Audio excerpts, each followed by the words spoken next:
Mãe, eu quero cortar meu cabelo. Cortar cabelo pra quê? Se tu só anda de boné.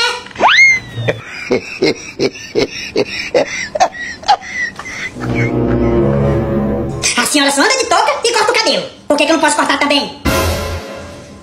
Mas eu sou mulher, Zé Pitomba. E mulher é assim. E tu não vai cortar cabelo agora, porque eu não tenho dinheiro. Fala-me Deus. Mas o papai tem. Eu não tenho dinheiro não. O único dinheiro que eu tinha, eu comprei 1 quilo de farinha.